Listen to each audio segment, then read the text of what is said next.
What's up, everybody? It's your boy B. Scott with the Philadelphia Eagles. I just want to thank you all for tuning in. Don't forget to subscribe to the show and leave a 5-star rating. Fly, Eagles, fly.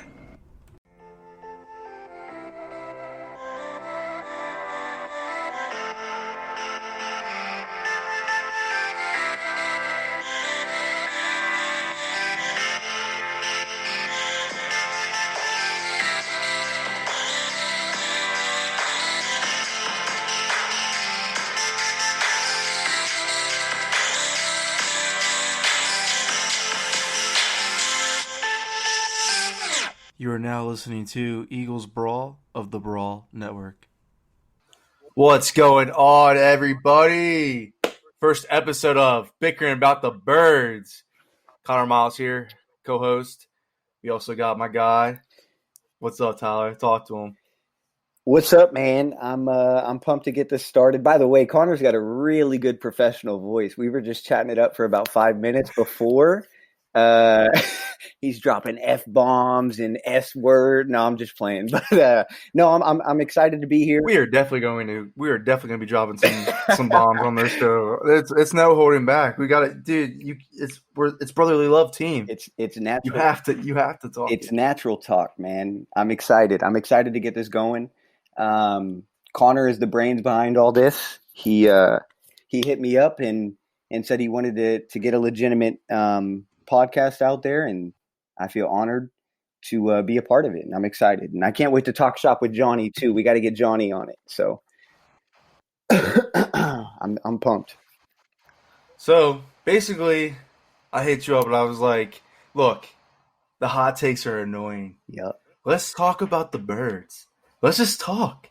Let's just have some good discussion. There's some good Eagles podcasts out there, obviously, though. Right. So it's a tough market to get into. We got some Bleeding Green Nation that I think has some good podcasts. Kiss and Soul do a great show. Schofield and Kiss do a great show.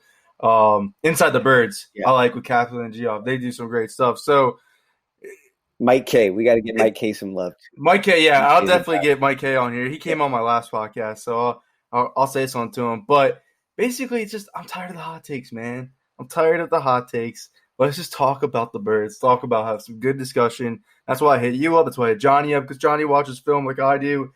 You do too. Underrated football analyst right there.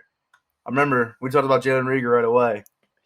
Yeah. I was like, let's go, man. Let's get this Jalen Reagor train started. Let's go. Steve Smith Jr., bro. I know you said that first. I feel like I thought it, and then wasn't confident in tweeting it, and then I finally did. And then I was like, oh, Dan, Tyler had it way before I did on Twitter. He's a dog, dude. He's a mix. I see so much potential in him. We'll have to get on that further episodes because we gotta keep it. Yeah. We gotta keep it tight. We gotta keep it good. That's the one thing that people said to me was like, "Hey, when you make this podcast, don't make it as long as the other one." Yeah. So let's just start off with Jason Peters coming back to Philadelphia. A lot of people are talking about it. I don't think there's been there's been some discussions, but there hasn't been like a really good debate about it. And I'm thinking it's time to finally have the good debate, the pros and cons of it. So basically, where I am with it, I would say bring him back at this point.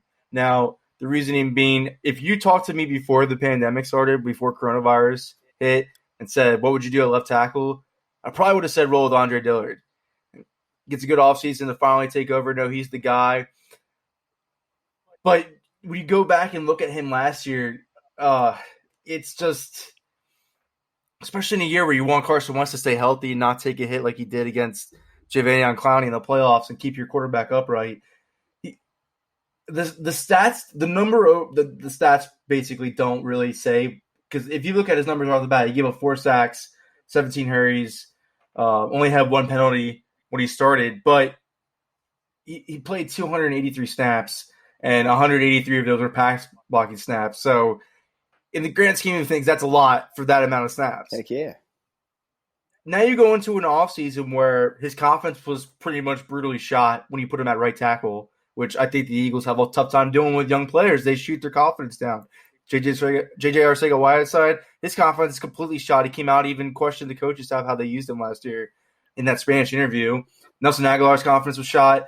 You have a delicate situation here where this guy's confidence is already shot. He was coming at the team for playing him at right tackle against Seattle. So it's from that standpoint, I think they're worried about that because of the draft capital they used on him and how he reacts to stuff. But I mean, this guy has a mouth on him. He already called out Mike Leach when he left to Mississippi State and bashed him in a complete interview. So you know that Dillard's the kind of guy who's going to be outspoken and really say stuff. But you got to do what's best for the team. And I mean, the guy had a 59 pass blocking grade from PFF last year. Jason Peters had 87, which is borderline elite in terms of Pro Football Focus. He only gave up 3 sacks in 562 snaps. The thing about Peters is the false starts, and they usually end up being drive killers. That's my issue with Peters at this point, but at least you know that he's not going to get the pressure sent to Carson Wentz, and he gave up less sacks than Dillard. So let me ask you. So you're saying you're on board with bringing Peters back, right? Look, you have all this. Yes or no? Yes, because look at next year. Okay, next year. Hold on, real quick. Now, what does it do? Go ahead. What does it do? So you just said that. And by the way, I'm right in the middle. I don't mind. They can not bring Peters back, and I'd be cool with it. They could bring Peters back. I'm cool with it. But I know it's boring. But I think the biggest thing with bringing Peters back is going back to what you said about Dillard. Is he is an outspoken person. I've read reports about how the team isn't as high on him as they were him coming out. And I'm wondering if that's like, if him being pissed because Jason Peters can't finish a game and he's like, why am I not the starter? You guys traded up for me. I mean, these guys are competitive, right? And people forget that. They're like, oh my God, like why is this guy complaining? Why is he like got a personality? It's like, these guys are athletes and they've been alphas. Right, they've been alphas their entire life. And so that's a good point. And when they're drafted and traded up for, and they look at themselves as a luxury, it's kind of a tough pill to swallow for them to look over. And yes, you did mention Jason Peters was good in pass protection, but the biggest thing is the false starts, and it is, can you finish a game? And the inconsistency of, him being in and out of the lineup. He was much better this year than he was in 2018. I should say last year. True. But I'm in the middle only because if you're stunting Dillard's development, then that is where, and again, I'm not there. I don't know. I don't see what he looks like in practice. I don't know what he looks like against Cox or Graham or Barnett. I don't know. But I do understand if he was frustrated, if that's what the reports were getting at, as far as him being unhappy or the team being lower on him.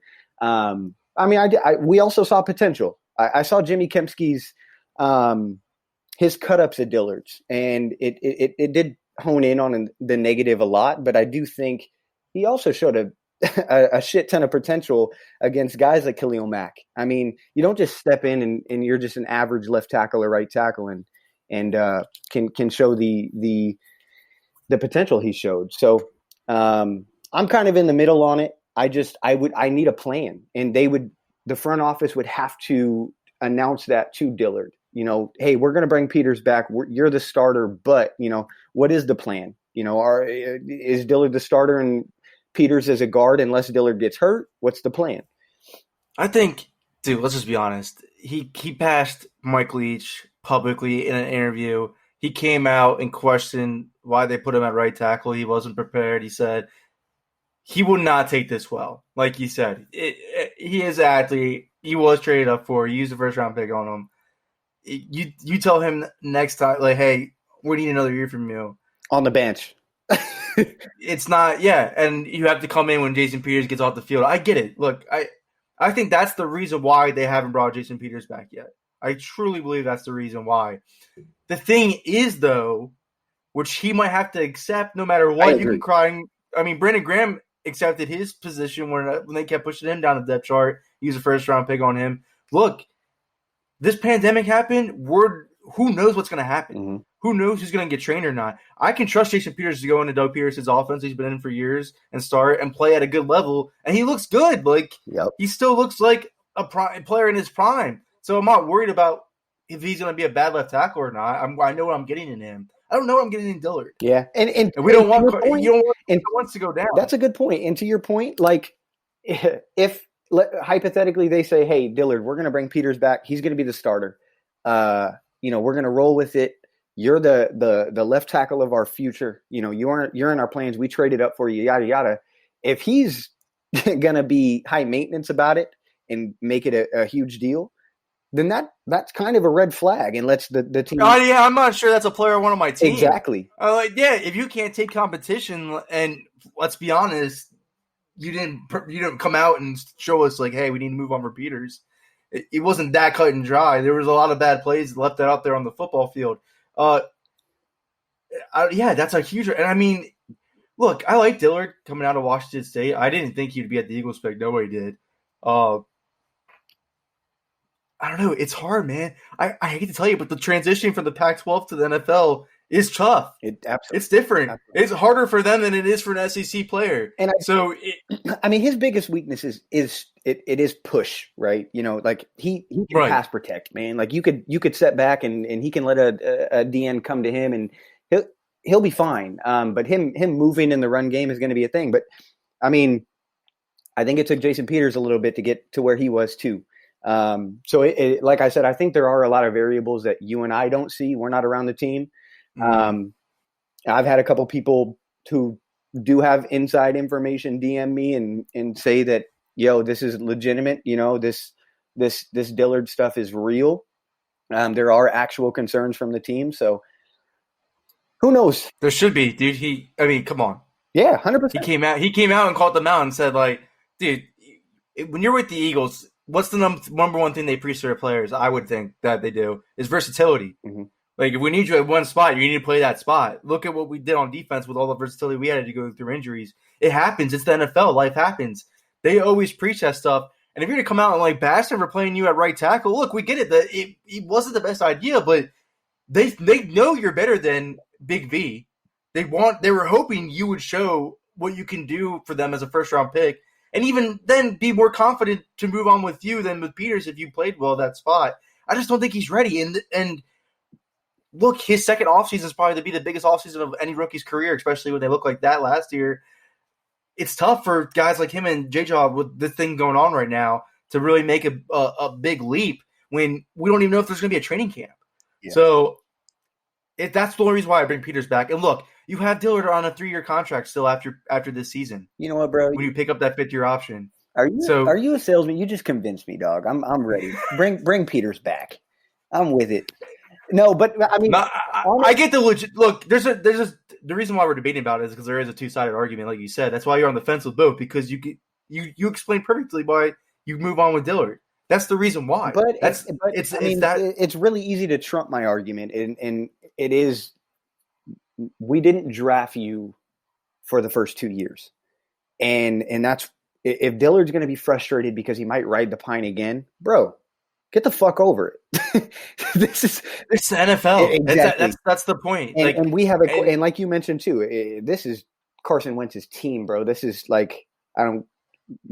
Carson Wentz's team, and so like his protection is everything. So, I mean, yeah. If you have any type of doubts about Dillard not being able to be consistent, and again, I'm not there in practice, I think he showed enough for me.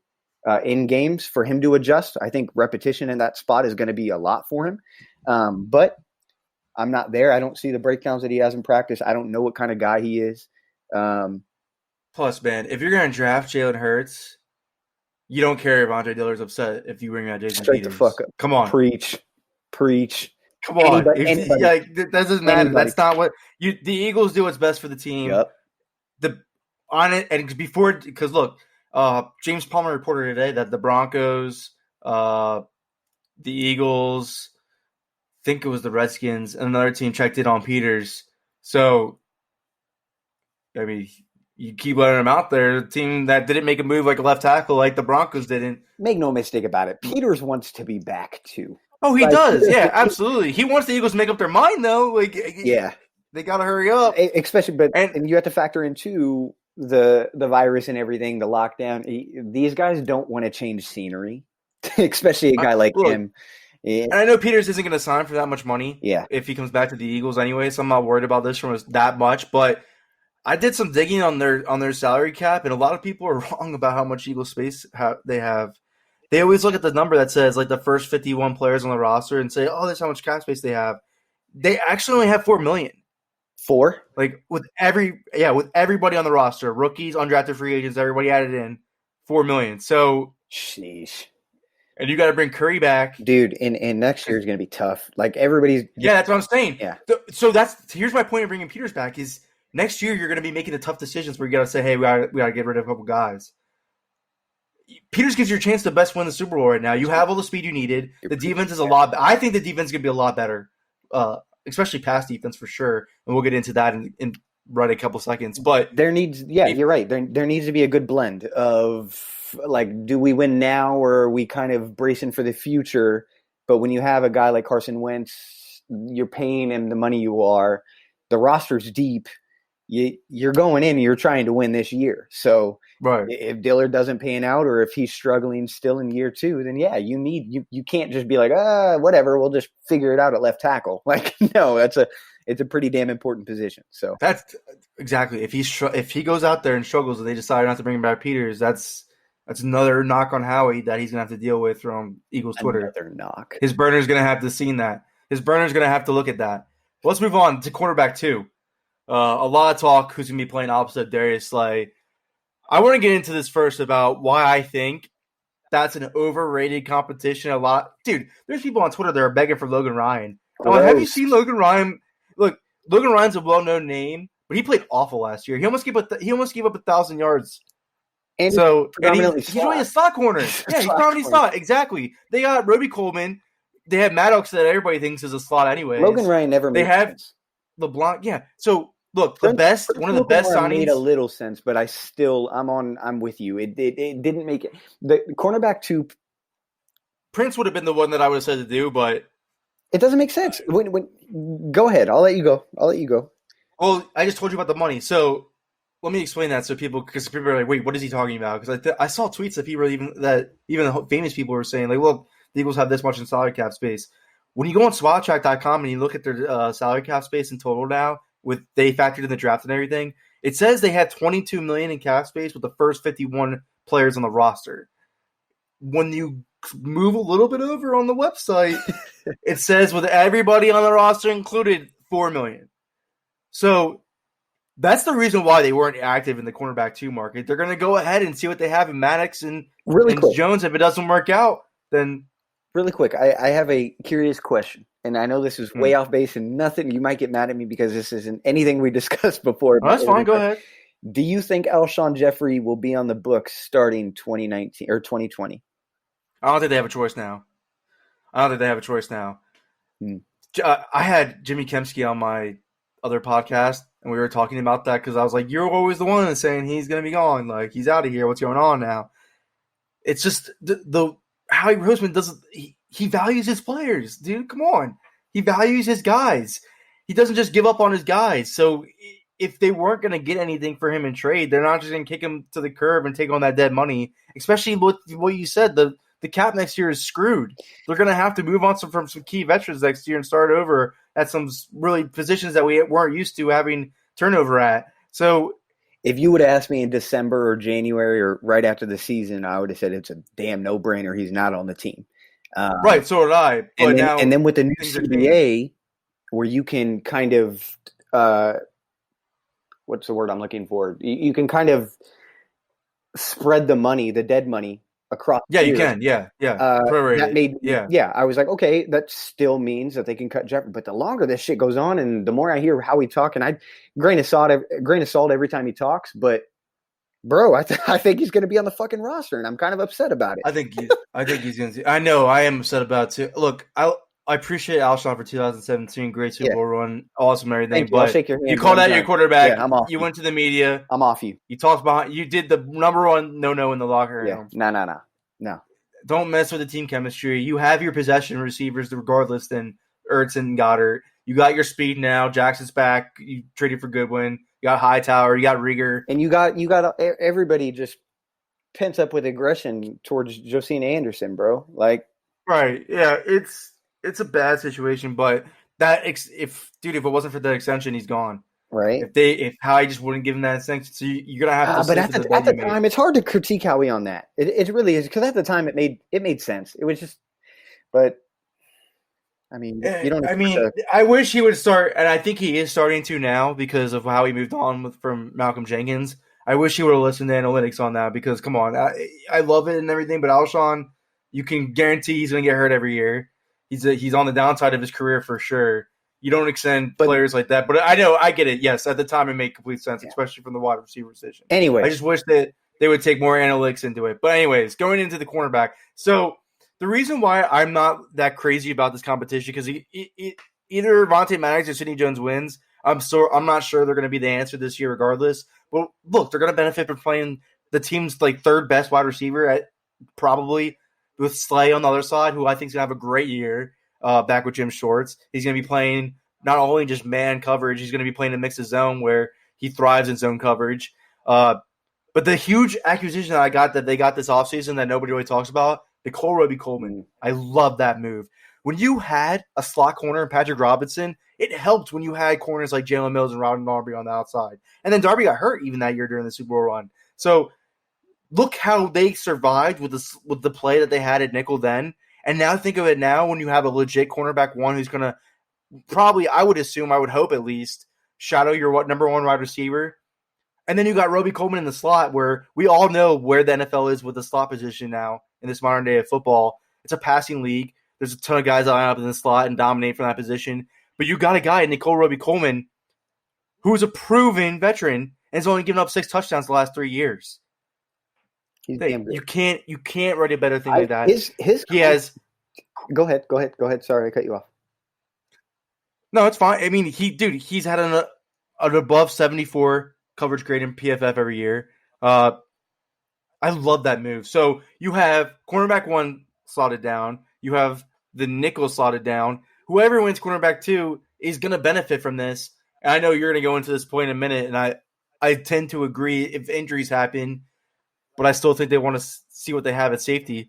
But yeah, that's where I am at. I mean, look, Avonte Maddox, he did play well at corner in 2018, sparingly. If the Eagles didn't sign Darius Slay, who would win number 1? It'd be Avonte Maddox. It would have to be, unfortunately. It would, and I know that's sad, but I was starting to brace myself for it. I'm just like, whatever, the pass rush will take care of it. But them going out and like you said, moving on and getting Darius Slay and then Nickel, yes, you have 2 of the 3 corners just locked down. I think you can hide a number 2 corner. I mean, it's and I don't think Maddox or Jones is that bad. Whoever's healthy. And I think that's what the team wants is I think they're going to go into training camp if it happens. I'm praying it happens. Fingers crossed. I think they're going to go into training camp hoping that one of them 2 kind of takes over, locks down the position. But if they don't, we all know Schwartz loves Jalen Mills, and I think Jalen Mills will take over if both of those guys are struggling. And I did not think that until the Kevon Wallace draft pick. When you have McLeod, when you have Wallace, and you have why am I drawing a blank? Will Parks. You just have a bunch of guys who are kind of positionless. And if you have a number 1 guy, it makes it so much easier for your safeties, especially for how often the Eagles run single high. A guy like McLeod, he doesn't have to worry about both his corners getting beat. He could say, hey, Darius Slay, I can kind of shade to my right, and I can kind of shade to my cornerback number 2 and kind of help out over there while Darius Slay takes that over on the other side. So this defense it's so much more. It adds so much more versatility. Blitz packages. This defense should be a lot of fun this year. I'm pumped to see. I agree. It should be like legitimately top 10. Javon Hargrave was an elite addition. Hopefully he stays healthy because you put the best defensive tackle you've ever had next to Fletcher Cox, to be quite honest with you. I love Javon Hargrave. That's a huge interior presence to have for Cox to benefit from. Not only that, for Barnett to benefit from, because Barnett usually wins with the inside rushes because he sucks at bull rushes. I would not be surprised if Barnett leads leads the team in sacks because of the attention everybody else is going to get. He should be singled out every time. It could, yeah, and not only that, the left tackle's going to be forced to chip Hargrave at some point. which is going to give Barnett more outside leverage. So I could definitely see it too. Dude, but and getting pressure from the middle, both guys, dude. It is. Look, I'm excited. So the best thing that you mentioned about the secondary, though, is the versatility. So it's really matchup depending. Mhm. They have a secondary now that where if you're playing the Saints and you got Michael Thomas lined up in the slot, you might want to put Kayvon Wallace or Jalen Mills on him. Mhm. You might not want to put Roby Colvin on him just because of the size. You might want to put Roby Colvin on Emmanuel Sanders. Yep. So that's where I'm going with that. I'm not going to go keep talking about which team that they can do that to because the Cowboys too. You're going to see Gallup in the slot. You're probably going to want to put a more versatile guy like maybe Kayvon Wallace on him. You get my point. Yeah. So I love it from the versatility standpoint. But look, Sidney Jones, the last 2 games, he kind of showed us a little bit something. He was targeted 9 times, only gave up 3 completions for 15 yards. Sidney Jones in the last right 2 now games. is thrown into the same category for me as Vinny Curry. You know, you could pull up stats of, you know, pass rush productivity. You could pull up. Right, I'm kind of out on it. No, right. But I'm with you. I mean, I'm high on Jones. I think Sidney Jones is a good corner, but like at the end of the day, I'm over getting hyped over 2 games and then him being like, oh my gosh, my hamstring. Like, bro, I need 5 or 6 games in a row. Yeah, right. That's what I'm saying. So the injuries with him, number one, and then the confidence, it's never there. And then you can see when you see pull up, like you watched All for Nothing, right? Yeah. With the Eagles. Yeah. You can see with his head down a lot. Bro, that was the biggest eye-opening thing for me, other than how much I love Brandon Graham. But Sidney Jones. The thing about Maddox is he has the heart. Yep. If he gets beat, he's going to come back next play and at least do something. Yeah. I can't trust that with Sidney Jones at this point. And not only that, the question with Maddox is, I mean, obviously the size, which I'm not really a huge size person. If you play, you can play. But, I mean, he might still be a slot corner, though. But I will say, from the stretch where he played corner in 2018, which was sparingly, I think it was only like 200-something snaps he played at corner on the outside, he didn't give up a touchdown. He only gave up a couple 218 yards. His passer rating was 59 when targeted. There was a little bit there. I thought he had a sophomore slump a little bit, let's be honest. His coverage grades weren't that great with PFF anyways the first 2 years. Do you think Cravon LeBlanc makes a team? It's going to be tough now. That's a cuttable contract, and they have a lot of nickel corners. Yep. But they go through a lot of injuries in that secondary. So, but how many corners can you keep? And when we're talking about versatility and how it's too early, man. Yeah. I'm not getting – it's too early. Yeah. Just off the top, because I like LeBlanc, and I do too, but there's going to be a lot of interesting signing Roby Coleman tells me Howie Roseman's like, I want my Patrick Robinson back. Yeah.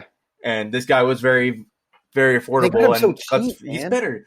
Yeah, he was incredibly affordable, and let's face it, he's better. He's one of the better nickel corners in the league. Yeah. So that's what I'm saying. That addition, along with the guy that you have the legit number 1 now, Kayvon Wallace can match the amount of snaps that you put Malcolm Jenkins in the box last year, because majority of Malcolm Jenkins snaps on the football field were done in the box. Mm-hmm. So you could see Kayvon Wallace do that. Jalen Mills, you can move him around a corner. You can move him around safety. He can come up in the box. He's a good in run recognition.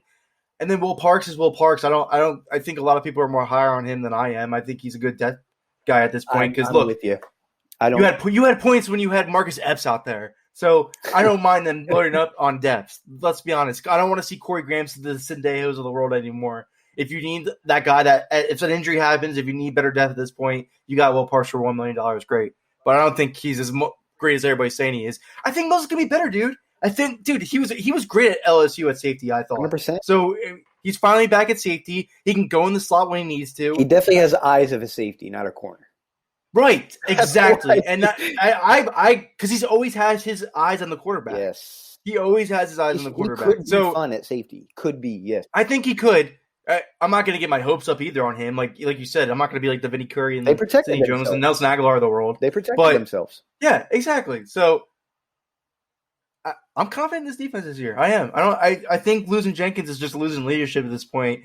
I think you can replace his production. They did not lose a whole much as far as on the field production. No, I agree. And I love Jenkins more than anyone, but would it be nice to have him? Yes, but that money that he wanted $million a year or $8 million, that contract they pretty much gave it to Slay's cap number this year, Roby Coleman, which I would rather have. Give me a lockdown corner. You got Mills back, and then you got Parks. Yeah. So you chose quantity over quality, and I'm okay with it. I still got pretty good quality in Slay. I'm saying Slay's gonna lock it down, man. They're gonna play. So here's the thing about Slay that I'll talk about real quick. I wrote about Darius Slay and why I thought he's gonna kill it in Philadelphia this year. He was the third most in man press snaps in the NFL because that's what Patricia does because he's from the New England. Because Gilmore was first.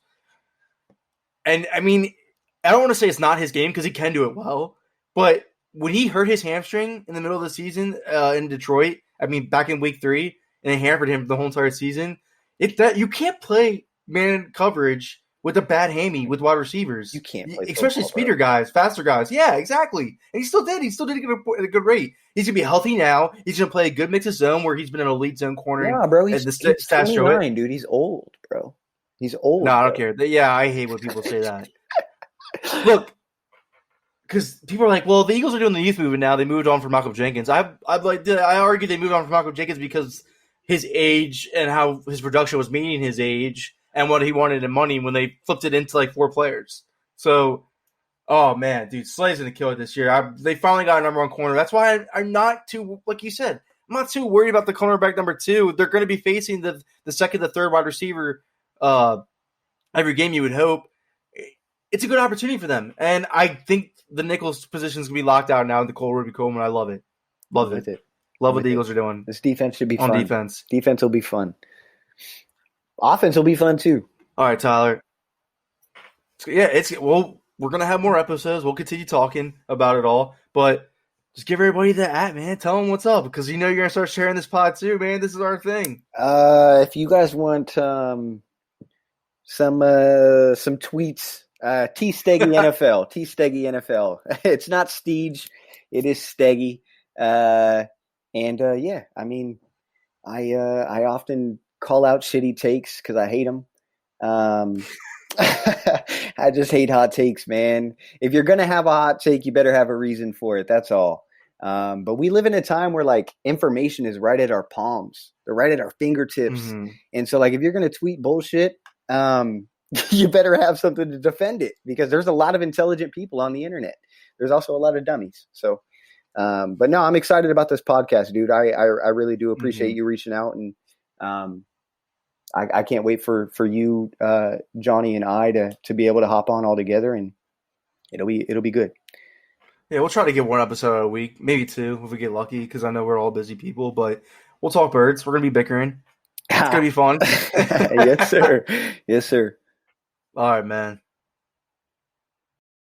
All right, welcome back to the show. Connor here.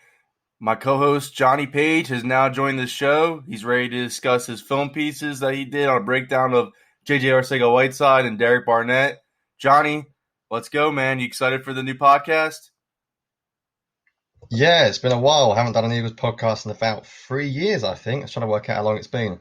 So I took a little bit of a break from writing, took a little bit of a break from the podcast, but it's good to get back. Yeah, these are probably my favourite pieces to do, actually, because it's so hard to break down individual players during the season. You try your best, but you're always trying to look at a general overview. So it's nice just to watch 3-4 games of tape and just say, I'm just going to watch one player and nothing else. And obviously you notice other bits and bobs, but you're just focusing on a single player. So I feel like you get a better read in the off-season. Me personally, I get a better read on these players than I do during the season. So yeah, 1 piece out on J.J. Arcega-Whiteside, and I'll have 1 out on Derek Barnett probably within the next week or 2, but I've pretty much done the film for him already. So with J.J. Arcega-Whiteside, a lot of people don't know what he is as a wide receiver.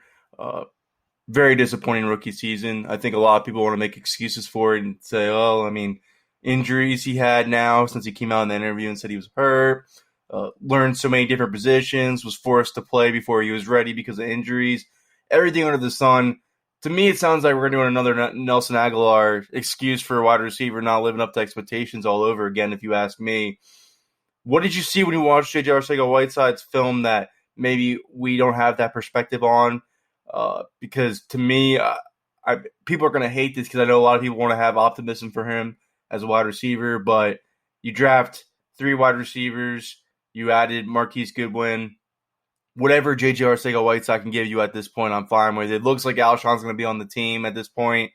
So I'm not relying on J.J. Arcega-Whiteside. I would argue the Eagles aren't either with how many additions they had a wide receiver. What was your take on him when watching the film? Are you still having a little bit of hope, or what are you feeling, Jonny? Yeah, so we can discuss him a little bit. If you've read the piece on Bleeding Green Nation, you'll see sort of a lot of clips that I use to come to my conclusion. JJ isn't, firstly, actually, before I even get into him, I will mention we were discussing off air before we even had the show how many snaps JJ actually played last year. He played nearly 500 snaps last year, over 400 snaps out wide and about 60 in the slot or something. So I actually have quite a good read of him. He barely ever got targeted, but when you're watching the All-22, you can see him a lot. Like, I watched a lot of snaps. And the worrying thing is, to me, he looked about the same player as he did at the start of the year as when he did at the end of the year. So there's this idea now, was he injured? Was he hurt? At the end of the day, what can we do? We can't comment on that. We're just watching film as analysts. I'm pretty sure every single NFL player plays hurt a lot more than they let on. He was barely ever on the injury report. So as much as some people might not want to hear that, I'm going to try and ignore the injuries for the evaluation because it's very difficult to do anything but that. There's also this other idea that he played a lot of different positions. And again, I must admit, that's an argument that gets thrown around on Twitter a ton. As I said, he played about 60 snaps in the slot. The rest of his time, he was playing the X or the Z. If Alshon was on the field, he normally played the Z. If Alshon wasn't there, he normally played the X. I mean, I'm not sure what else you want Doug to really do with him. You have to teach receivers more than one position these days. The way the Eagles offense runs, you can't just say, right, you're the Z, you're going to stay there forever. Because then what happens if Alshon gets injured? What's happened if Deshaun Jackson doesn't get injured? There's so many different factors to go in. You have to teach different players sort of different things. So I find that narrative a bit odd. I haven't totally given up because it'd be mad to totally give up with something in the second round after 1 year. But in terms of strengths, I think that what we already saw coming out of college, he's quite a big receiver. He's got good body control, so you can see him go down low and make a few catches. There's one catch that sticks out, I believe, against the Cowboys when he wins over the middle. I think the first snap of the game when he managed to sort of bend his body and catch the ball sort of behind him. There is good positives. He's probably, because as much as you said Alshon could return, he's still not going to be there for the first half of the season. So if the Eagles want a big threat in the red zone that's not their tight ends, J.J. Arcega-Whiteside is that guy. There's no one else really on the roster who has that role. Biggest problem for me, and I mentioned this throughout the film piece, I don't know if you agree with this as well, is, or not really agree with it, but agree with schematically what I think the problem with him is yes, we know he's a bit slow out of his breaks. He has zero vertical threat, and I mean absolutely no vertical threat. You can watch multiple clips of him where when he runs a double move, quarterbacks don't even buy it. When he runs downhill, quarterbacks don't even really have to turn around and run with him. It's just easy. You see clips of quarterbacks just sitting on the short stuff, and that makes it so hard to get open. And someone in the comments said to me, and this is where I want to hear your perspective, J.J. Arcega-Whiteside's never going to run past quarterbacks. He's never a burner. So why does it matter if he's got that explosive speed or not? And my point was, you have to at least have something to at least make that cornerback think you have a chance of going deep. If the cornerback just sits there the whole time and is never, ever afraid of getting beat deep, then you have to be such a good route runner to win on the outside, because the cornerback knows there's barely any space on the outside. He's not really got to watch that. He knows he's got the sideline there. The sideline is his friend. So if you can't threaten deep at all, and I don't think he could threaten deep at all. I don't think there was ever a time he ran past a cornerback on a deep route and you thought, wow, he looks fast there. That is my biggest concern to him. And I think there's also a big concern about, do the Eagles actually want a player like that anymore? Because if you look at the players they drafted, they are all explosive downfield threats. And they obviously traded for one in Marquise Goodwin. So that is my biggest concern with JJ. I know it's a bit of a long rant there. But basically, I see him as a void, as someone who could fill a role as a big body over the middle of the field in the red zone, but realistically, not much else. So when you referred to the Dallas game that he had that catch on Chipotle Uze, that big catch that you were talking about, the thing, because you and I both talk about it for weeks. We've had this conversation in DMs on Twitter. He has cement feet, man. He's not a good route runner. I don't think he's ever going to be that route runner just because he looks so stiff and he looks rough coming out of those breaks. To me, the best thing you can hope for at this point with J.J. Arcega-Whiteside is he gives you a Riley Cooper type impact. Riley Cooper was, I don't want to say the perfect jump ball guy, but that was his game. He wasn't a starting caliber wide receiver because he could run routes, and I would argue J.J. Arcega-Whiteside can't either. The catch that you're referring to against Dallas is my favorite catch of his also on film, is because he won with his position. He used his body to do twin outside leverage to get that catch. That's not always going to happen. Chipotle Uze was awful last year. So that's not always going to happen against outfield caliber corners, and that's why I see him struggling. And not only that, you gave him that jump ball opportunity against Detroit, and he dropped it. So the confidence is already shot there. You saw when he interviewed with the media, he was already saying the coaching had me doing all these certain things. I never knew what I was going to do during the specific week, and everybody wants to take his side for this. But I'm like, dude, it's the NFL. Like you just said, you need to learn to play multiple positions in the NFL, especially as a wide receiver. The Eagles already pigeonholed themselves with Jordan Matthews when they knew that they couldn't use him anywhere but the slot.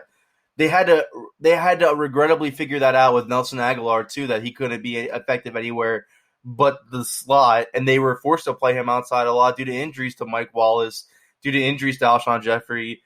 So, look, I know he's a second-round pick. I know you highlighted the ways you can win with him in the red zone and stuff, which is the ways you could win with Riley Cooper too, to be honest with you. I don't think J.J. Arcega-Whiteside is a piece that you can build on moving forward, and luckily, in my opinion, at least they had 2 second-round picks that year, and they crushed the other one. So, yeah, what do you think? That's my thing. What do you think, Conor, about the idea that I had at the end of the piece? And this was something that a few people commented on in the comments on BGN. I said at the end, I always do like a little strengths, weakness, and then transition. And I said, I wonder, and this is not based on a lot of film study, because I said he played about 60 snaps there last year. Do you think he could transition to the slot? And I'm not saying a starting role, because you're never going to have it. You don't want, we've seen, as you mentioned, Jordan Matthews, you don't want your slot to just be slow. Deshaun Jackson's going to play loads in the slot next year. Jalen Reagor will probably play in the slot next year. Greg Ward will take snaps. But by a slot by committee, sometimes you might be going up against a 5'9" cornerback in the slot. You never know. Do you think that could be a better role for him, being like a mismatch piece rather than a starter on the outside? Right, that's exactly where I was going to go with that, was the mismatch piece, because at this point, the Eagles pigeonhole one wide receiver into the slot. They're doing a disservice to their offense, and it's been proven that time and time again. They need the matchup versatility that they could have there. You could either get a bigger slot nowadays, bigger nickel corner nowadays, or even just a safety lineup in the nickel. You're going to want the elusive guys like Deshaun Jackson that's going to beat that safety that's not going to be able to keep up with him. Jalen Reagor, Hightower even, Goodwin, stuff like that. But when you get a guy like, I just want to use an example for who the Eagles have at nickel corner now, Nicole Roby-Coleman, a smaller guy that really pushes you and gives you trouble at the line of scrimmage who can keep up with you downfield. You're going to want a guy like J.J. Arcega-Whiteside who can win with his position and his frame over that type of corner. So yes, that's exactly where I would go with that, especially in the red zone. He's going to have a linebacker, maybe a safety lineup for him in the red zone, but I would take advantage of that matchup for sure. Yeah, I agree with you completely. Just because I don't see him as a starter at this point. When you draft J.J. Arcega-Whiteside last year, you're convincing yourself he's the Alshon Jeffrey replacement. So in that sense, you're saying he's going to be the next Eagles X wide receiver. And no, I have no faith in that going forward from what he showed. Aaron Moorhead can develop all he wants. I have a lot of faith in Aaron Moorhead as a wide receivers coach. I love players who were death guys like Doug Peterson was and are forced to learn so many nuances of the game that maybe starters don't have to learn because they have to find a way to get on the field. And that's what Aaron Moorhead did with the Indianapolis Colts. And he's been a great college wide receiver coach. He has a very young group to deal with now because I think, as you and I have stated before on other podcasts, I doubt Deshaun Jackson's here next year. I doubt Alshon Jeffrey's here next year at least. So when you're going into 2021, you're looking at Jalen Reagor, J.J. Arcega-Whiteside, and then some kids at wide receiver. So you want a guy who's been able to develop college wide receivers to do the same at the NFL level. So I think Aaron Moorhead gives them a great guy in doing so. He checks all the boxes for me so far from what I've read about him, from what Mike K of NJ.com has said about him on my another football podcast. But I don't know. If you're going to go off what film showed you last year, Jason, and then not only that, you look at the career numbers of guys who started off their NFL career. J.J. Arcega-Whiteside has 160 yards, only 19 targets while playing 500-something snaps. The future doesn't look bright for him going off of those numbers alone. The film doesn't show me that much. I know a lot of people want to break down some good things that he's done that maybe Carson Wentz didn't target him on. I would argue that Carson Wentz lost faith in him as well and didn't trust him enough. And because you know how Carson Wentz is with Zach Ertz, he completely trusts him the most on the field. Dallas Goedert at times, but you obviously tell the number one person he trusts on the field is Zach Ertz, and that he'll heavily go to him because of that trust. He didn't trust JJ, and I mean, he started to build that trust with Greg Ward too, because you would see him start throwing to Greg Ward more. There was points in times where you take J.J. Arcega-Whiteside off the field and Robert Davis and Deontay Burnett got called off the practice squad this following weekend and get more snaps over him on that certain game. Yeah, at this point, if he gives you a Riley Cooper type impact, that's the best you're getting from him, in my opinion. Yeah, it's less than ideal. It's not what you want from a second round pick. And final thing I'll say on JJ, and then we'll move on to someone else, is that whenever you get players who have really bad first years, and let's be honest, however you want to defend him, it was a terrible first year. I don't think anyone can say anything different. I always think it's worth going back to their college tape and looking, is this reflexive of who the player was? So if they're doing something totally different, then maybe you think maybe they are injured. And I'm not saying this because I was slightly down on JJ pre-draft. That was my own opinion. I liked him. I had a third round grade. I think he was my wide receiver 10 that year, but I wasn't as high. I felt the second round was a bit of a reach. And when I looked at my college notes, one of the things I said was not explosive, doesn't run by NFL corners, so won't get on top of them, and will rely on jump balls rather than actually winning downfield. And that is a problem. So when you have someone where the tape for the first year matches the college tape, the easy thing is to say, let's blame the wide receivers coach. But arguably, he is who he is now. He wasn't that different in college, and it's just a lot harder in the NFL to win jump balls consistently. And also, like we've seen, if Wentz doesn't trust you, you're not going to get a lot of those jump balls. Wentz isn't a really aggressive thrower, but he's not a jump ball thrower. I think people get a bit confused. Nick Foles always used to trust Alshon more than that. Wentz will throw it really tight in the middle of the field. He will take incredibly tight windows, but he actually doesn't like just looking at a big guy on the outside and going, let's throw it up. It's not really been a heavy part of the Eagles offense with Carson Wentz there. So I don't really see that fit either. So overall on JJ, I'm with you. Maybe he becomes a big body on the outside. I wouldn't mind him transitioning to a mismatch in the slot, and you take what you can get with him because he was a second round pick. So he's probably going to make the roster. And I say probably because I don't even think that's a guarantee. Like, you keep him there next year and you try and get as much as you can out of him so he doesn't become a complete waste of a draft pick. Right, but that's the thing, though. If he was a second-round pick, if he was one of these practice squad guys like Robert Davis and Burnett was, he's cut. So draft capital is definitely a reason why he's staying on board. But like you said with Wentz is an aggressive quarterback, but he won't take those chances unless he at least sees some type of separation in his mind. Go back to 2017. Aguilar and Torrey Smith were getting a ton of separation downfield from their positions, and that's when he would let it rip. Deshaun Jackson, week 1 versus the Redskins, ton of separation on Josh Norman, will let it rip. Only reason why he's going to do that is if you see some sort of separation downfield, and you don't get that in J.J. Arcega-Whiteside, as we know. They added up so many wide receivers you can get that from. Zach Ertz and Dallas Goedert being your main possession guys. I don't know.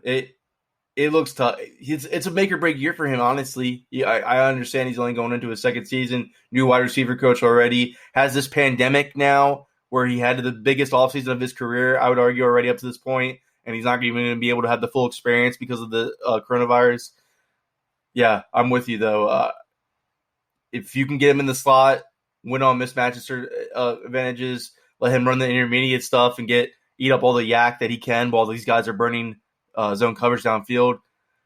I wasn't that high on JJ coming out of the draft because of the jump ball stuff, because, again, you're looking at the Pac-12. You're not playing that much press coverage. Like in the NFL, you're going to be playing a ton of press coverage. And if you're winning these jump balls on zone, that's completely different than winning these jump balls on man coverage. And it wasn't there last year, as we saw. Whatever he can give you at this point is an added bonus to me. You had a second-round pick that year that you absolutely crushed your Miles Sanders. I'm going to be able to live with the high-risk mistake if it ends up being a mistake at the end of the day because of that Miles Sanders pick. But let's move on, man. Let's talk about Derek Barnett. A lot of people – it's funny. You see on Twitter, it's either Derek Barnett has worked out for the Eagles because he recovered that fumble in the Super Bowl or because he forced that fumble against the Vikings NFC Championship. Those plays alone make it worth it as a top 15 pick as in the first round. Look, I don't think Barnett is flat out awful. Like people will flat out say he's awful, like he's not a good player. I just don't think he is a great player. I think he's a serviceable starter that you're not going to want to be your 3-down defensive end. Good. I think he's good against run defense. I would say that for him. He's good against the run.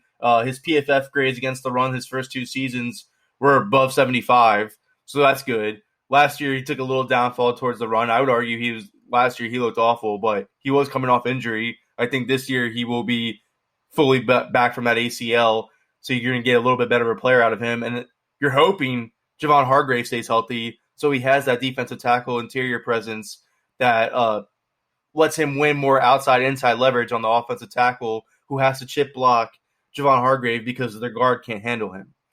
That's what my hope for Derek Barnett is this year. Other than that, definitely has not lived up to the top 15 pick.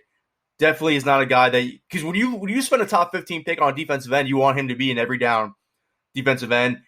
A lot of people want to talk about also how Brandon Graham started off his Eagles career. He started off with injuries, but he also started off with the fact that team was stacked at the defensive end position where they didn't want to take Jason Babin off the field. They didn't want to take Trent Cole off the field.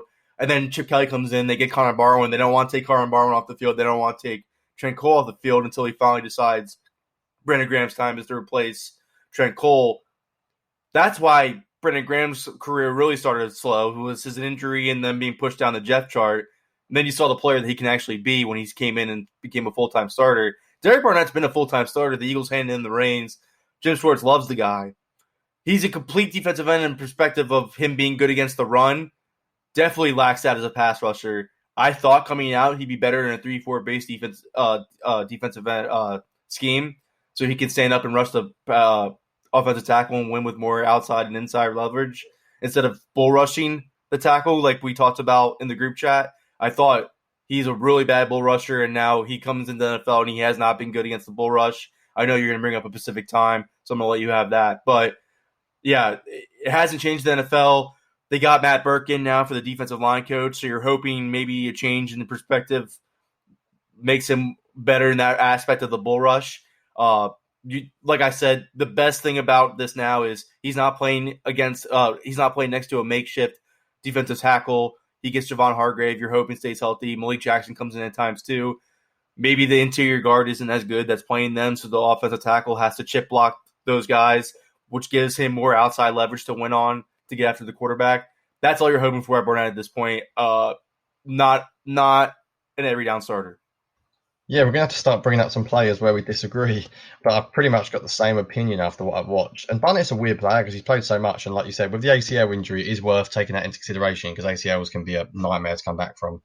It's really like it's a 2-year thing to come back from. Yeah, exactly. So it's worth sort of taking into consideration. But when I post things about him on Twitter, you get some people just say he's really good because he recovered that fumble, because his sack numbers are sort of okay-ish. I mean, they're in the single digits, but he gets a few here and there. And then you get people saying he's flat out not good. And I think that's unfair. To say he's flat out not good is harsh, like you said. He's fine. He is a serviceable starter. If he is your starting defensive end, do you want to upgrade? Yes. Are you desperate to upgrade to the extent that you put huge resources in upgrading? No. He's fine.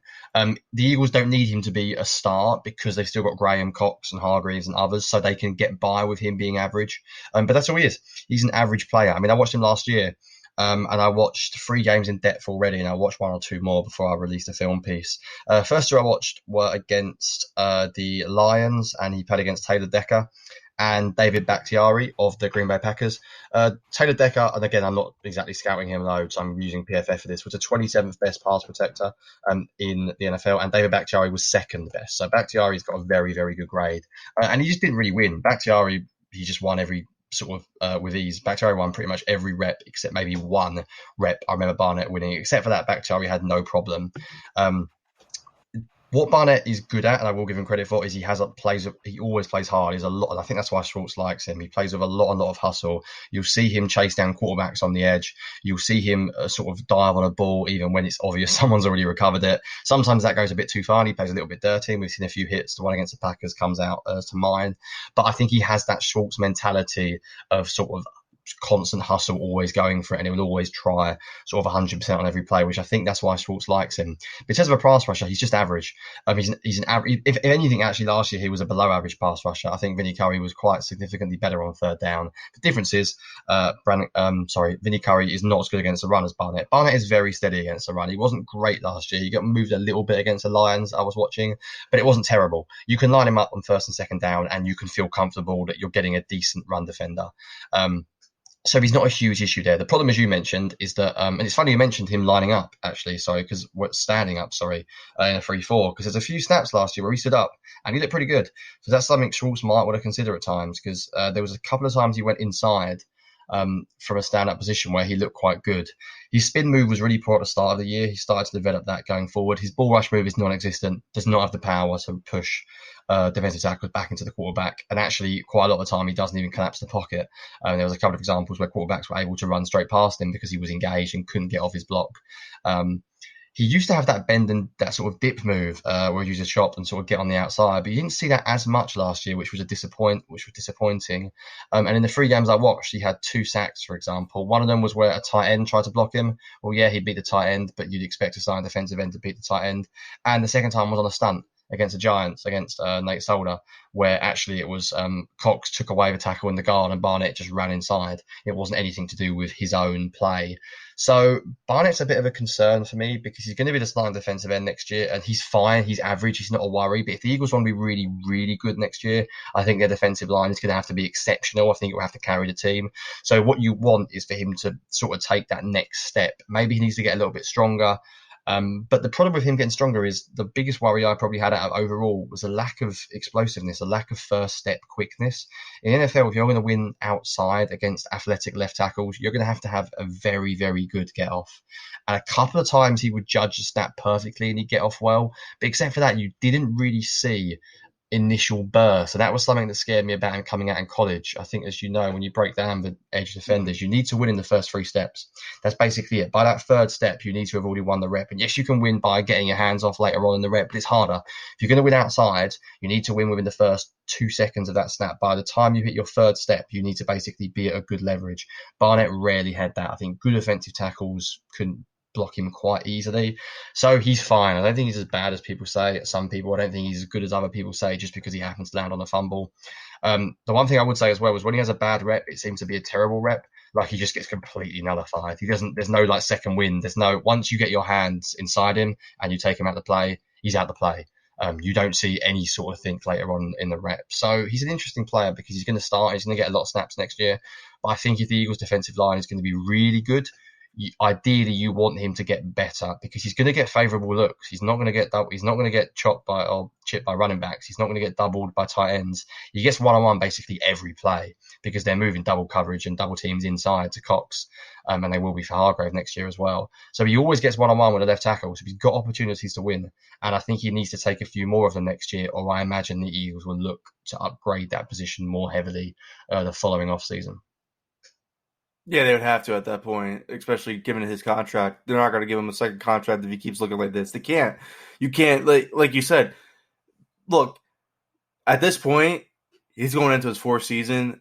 I do want to take the ACL into account because I think that's what affected his bend move this past year. I think he'll be more fluid now going, especially with all this rest he's getting now. But I don't think he's ever going to be good in the bull rush. A player, it's time to call a spade. He showed it in college. Now he's going into his 4th season in the NFL, and he has no clue to even develop any type of bull rush. And the thing about Taylor Decker and David Bakhtiari, they aren't going to give you the inside-outside leverage. I remember Taylor Decker great at Ohio State. David Bakhtiari came out of nowhere and was great for the Packers. But they're both really strong guys that aren't going to give you that inside-outside leverage. They're going to challenge you straight up with their power, and you need to have a bull rush against them. So that's the thing. If Tyron Smith is was healthier than he is now in his career, he would also be giving Barnett huge problems. And the thing is, you look at Brandon Graham, because I hate when people make the comparison that Brandon Graham started off slow, so maybe Barnett will too. Brandon Graham always looked as a better pass rusher than Derek Barnett ever has, though. That's the problem. So at this point, average starter, you can't have him down on every down. You need to bring Vinny Curry back, especially on pass rushing downs. My thing is that I was going to ask you is because you did notice on the film, and I noticed it too during games last year, especially against the Bills. I remember him specifically standing up and rushing the Josh Allen against the Bills. Yeah. If you continue to use him in that sense, and then you're hoping Javon Hargrave takes that presence where the offensive tackle has to chip him to help out the interior guard, and then Barnett wins with more inside moves, then you can see the sack numbers go up. But then I think people are going to overrate him. Because, like I said, that context, if he's winning with his pass rush with that productivity coming from the inside, the numbers aren't going to reflect the player yet. So I do think people look at his sack numbers like, that's not that bad. He had 7 sacks last year. Clowney had 3. Yeah. Like, that's where people go with that stuff. And no, he's an average starter. He's nothing. That's the thing, though. You picked him at pick 14. You don't want an average starter. You want a bona fide starter, and the Eagles didn't get that with Barnett. And I expect them to bring back Vinny Curry any day now. I think once the Clowney market falls, that domino falls, and ever since Griffith's signed, I think Curry goes back to the Eagles just because his market hasn't really came to fruition the way he probably expected it to. But, yeah, you can have him in the first 2 downs. I wouldn't put him in on 3rd down. My question to you, though, is after watching his film, would you like – because I would have to think you're probably in your last couple of years with Brandon Graham, especially with how the cap is looking in 2021. Brandon Graham, when they get on their on pass rushing downs, I don't know how it's going to look this year with Malik Jackson in the fold and Javon Hargrave, but you kick Brandon Graham inside when you rush the passer. Do you think Barnett could win those opportunities? Do you mean? I kind of think he could. So do you mean win inside against defensive tackles like? Yeah, Graham win does? inside. Do you think? Yes. There's actually a few examples. Something I'd have to go back and watch more closely. There's a few examples of it last year, and it didn't come to fruition that much, to be honest. The examples that I watched, I didn't see it too obviously. The problem I have is, does he have the power? We mentioned it before. The ideal situation is he beats guards with quickness, and I get that. But I think you have to have a level of power as well. You have to have Brandon Graham is a strong dude, seriously strong dude. Yeah. I think Very good bull rush with Brandon Graham. Yeah, I don't think at this point Barnett has the strength to be able to do that. It's an interesting point. I actually personally like your first suggestion more. I like the idea of maybe on 3rd down when there's no running threat, standing him up, letting him take a wider stance and letting him stand up so he can actually get a bit of a head of steam going before he gets to the tackle, and then he has the option of winning inside out. I would say that the bull rush last year, not the bull rush, the spin move last year did develop quite nicely. So I think people used to sort of take the mick a little bit because his spin move was really bad, and it was really bad at the start. But a few snaps, especially later on when I watched a few games, that his spin move looked better. So I guess the hope for Barnett is if he can develop that spin move, that will help his outside rush, because offensive tackles are going to have to be a little bit careful in setting too far outside. But personally, I don't see it. Here's the thing with me. It was that spin move against Miami off the top of my head. I actually haven't watched the Miami game. I've got it down to watch one of them. Not okay. Well, he destroyed the offensive tackle in Miami. He caused a lot of pressure that game, but it was Julian Davenport. Yes. So who's not an NFL starter, and they just replaced him in Miami this year in the first round with Austin Jackson. So here's where people get lost in these stats and these numbers that PFF gives us, and I use them too. Yeah. But but you have to take them with a grain of salt and watch the film yourself and see how did he win with these moves? Why did he produce this well? And then you look at Miami, it's Julian Davenport, offensive tackle, just lost his job and wasn't even an NFL starter in the first place. And you see why. So, and they're in a division with, even with Tyron Smith being as banged up as he is, he's still a very serviceable left tackle. You have Andrew Thomas coming in for New York now, who you would hope replaces Nate Soldier immediately, a left tackle, who is a pretty powerful guy. Barnett's not going to win against him much. Washington, you're good with now because they just traded away Trent Williams. They got Shaquille Charles out of LSU, who is another big, brooding guy who, if he does become an NFL starter, Barnett's going to have to win against the bull rush, which it's too soon to even call that guy's career anything anyways at this point.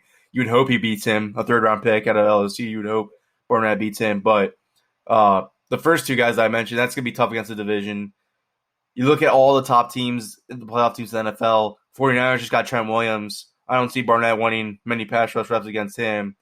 Packers have David Bakhtiari. I don't see them winning much against him. Seattle has Dwayne Brown, who hit or miss at this point. Still, it's just, you get my point. Average starter, I wouldn't want him on every down, and I think they need to bring back Vinny Curry. I would like Everson Griffith, but like the cap that we talked about earlier in the episode, you and I talked about it off air, isn't what everybody thinks it is. It's not at the point where they can spend that luxury money on a Javadian Clowney and Everson Griffin. Getting Vinny Curry on your budget deal like you did last year probably is the route they're going to have to take, and then you hope Josh Sweat takes another big jump. But Derek Barnett is not it for me. Average starter. You can be average at some positions, though. He does bring some good things, like you said, as well. For some reason, he's always around on these fumble recoveries. He's at the right place at the right time. That's the hustle. That's the hustle that I spoke about. He will chase down everything. I definitely respect the hustle that he brings you, and that's why he should get the most snaps at defensive end opposite Brandon Graham. I completely agree with that. They had him rush the passer 455 snaps last year, played a career high 694. You would think that they're going to lean on him more like that going forward. So you hope that the pass rush picks up, but I'm not holding my breath. Yeah, it's interesting. We could do a whole separate podcast on stats and context because PFF's great, but if you look at things out of context, they're a complete waste of time, as we spoke about. When I watch Barnett, it's a really interesting watch because you can basically see him one-on-one pretty much every snap. As I mentioned, he doesn't get chip blocked a lot. He's not getting coverage sort of shifted towards him. He's pretty much one-on-one. So looking at who he goes against is really important. If you just watch him against Miami and the Giants and you think, oh, this guy's great, well, he's playing 2 subpar starting tackles. So you've got to watch the whole as much as possible as you possibly can. And from what I've seen, against good offensive tackles, he's not good enough to win. Against bad offensive tackles, he's good enough to win. What does that mean? You're an average player. That's fine. As you said, you can have average players on your team. You ideally don't want to spend the first round on an average player, but it's happened. It's not like he's a bust. He's not like he's looking like JJ is, Arcega-Whiteside. He's an average starter, which is fine. But the Eagles' philosophy, especially under Schwartz, I don't think they want to blitz as much as they did last year. The linebackers aren't good. And I think that's a philosophical direction the team takes, is the linebackers are not good. And I think they take that direction because they expect the defensive line to carry the team. Look at the resources they put in that defensive line. Brandon Graham, first-round pick. Cox, first-round pick. Barnett, first-round pick. Vinny Curry was a second-round pick. And then obviously they signed Hargrave and others as well over the last few years that were big-name players. That defensive line is meant to carry that defense. So ideally, as you've said, you don't want an average player starting out wide, but it's not the end of the world. Derek Barnett is not going to be the reason that the Eagles aren't good next year. If they are not good, he's not going to be the reason for that. He is a fine player. He's average, and you just sort of hope they can get in the future, maybe not next year, but going forward, they can start to look at improving that position. Because when BG goes on the other side, then Barnett might start facing more attention, and that's when the Eagles might struggle a lot more than they did last year.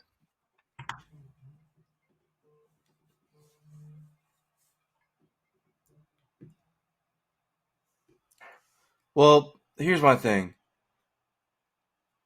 Malik Jackson comes back from injury. Let's just wrap this up real quick. Malik Jackson comes back from injury. If he ends up playing well, you want to kick him out to probably base end, I would think, on pass rushing downs. Because I don't know if you watched a lot of Javon Hargrave, but I loved him coming out of college during that 2016 pre-draft. I always had him in the mid-rounds going to the Eagles in my mock drafts because I was so obsessed with him. So I absolutely love that they got him. He didn't get a chance to really showcase his interior pass rush presence that he has, his ability to really get after the quarterback because he was the nose tackle, really eating up space for the edge rushers in Pittsburgh.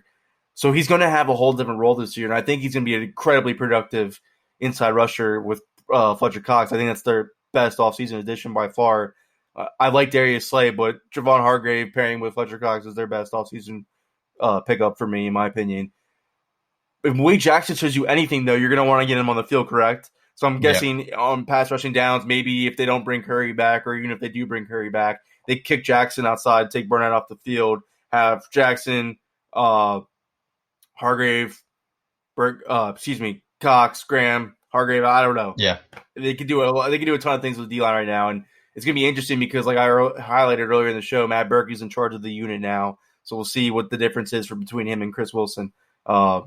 Philip Daniels. Yeah. They went for they've been the same thing with D-line has been going on with wide receiver coach though. They keep going through these guys, but Matt Burke, I'm excited to see because he was a good defensive coordinator in Miami. I thought he actually did some good things with guys over there that nobody really knew about. So we'll see what happens with the D-line this year. He has a lot of options to work with, but I see Barnett being still a first and second down player. Other than that, average starter. Yeah, I think we'll wrap it up. I think that's interesting. I must admit, I've not really thought about their defensive line in terms of starters and backups and rotational too yet. When eventually training camp ever does start, or whatever does start, we might hear a little bit more about it. But I think it's a fair point that do you want Barnett playing as many third down pass rushing snaps this year as you did last year? I don't think it's a bad idea to give him a bit more of a rest and to give maybe someone like Jackson lining up at wide. You could even put Cox at defensive end, by the way. Fletcher Cox can get outside at defensive end like not many defensive tackles can. So there's a few things Cox you can and Jackson do. They both had played 3-4 defensive end, which is completely different in a 4-3 scheme. I completely understand that, but still, they can beat offensive tackles. They've shown it before in their career. maybe they do that again. Yeah, there's a few things they can do, definitely. All right, that's it from the bickering about the Birds crew. Conor Myles here, Jonny Page with me. We'll be back with another episode as soon after this one.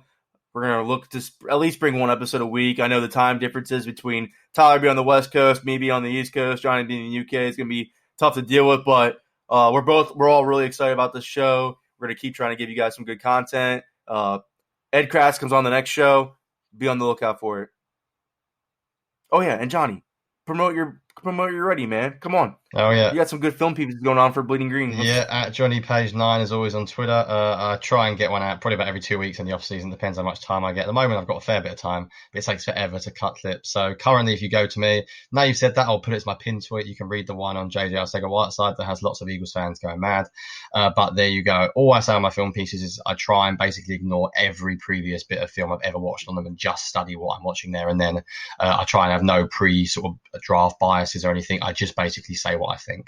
So I always look at what other players are doing in similar positions around the league, see what I want my receivers to do, for example, if I'm looking at wide receiver, and then try and be as honest and pretend I'm not an Eagles fan while watching the tape and put myself in a general manager's shoes. What do I think of this player? Because there's no point breaking down and being overly positive just because we're Eagles fans. Otherwise, what's the point? So I try and be as sort of unbiased as possible. So yeah, if you want to read them, go to my Twitter or go to BGN and you can find me on there.